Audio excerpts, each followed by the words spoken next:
Hi! Kamusta ka mo tanan? Ang ngalan ko si Adrian. Mastoryahanay naman kita pati sa pahamot. Ini nga pahamot nga luya ko istorya sa inyo subong. Tawag siya Orange Sanguine for Men and Women. Iyan siya ni Atelier Cologne. Pwede pa lalaki, pwede pa babae, pwede parts tanan. Kag tanitan nga pahamot ang muna kong tulokon.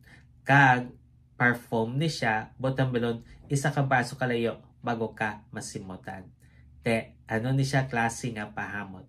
Bali presko kag makahang nga citrus. Amo na siya kung simutan. Angay siya sa mainit nga panahon.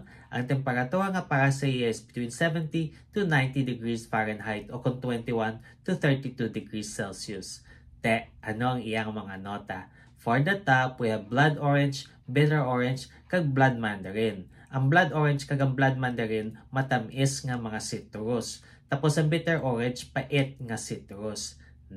Kag for the med, we have African geranium, Egyptian jasmine, kag Madagascar pepper. Ang African geranium, duberde na siya nga rosas kung simutan. Tapos Egyptian jasmine, puti nga bulak nga matamis. Tapos Madagascar pepper, pampakahang.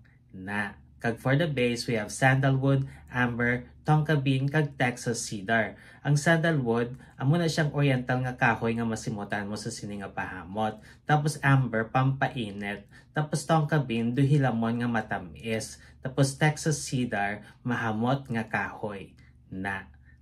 Kabay pa nga namiyan ka mo sini nga pahamot. Kag kung may ibang pa mga pahamot nga luyag istorya sa akon, ibilin lang sa comment section. Sa duso naman, bye-bye!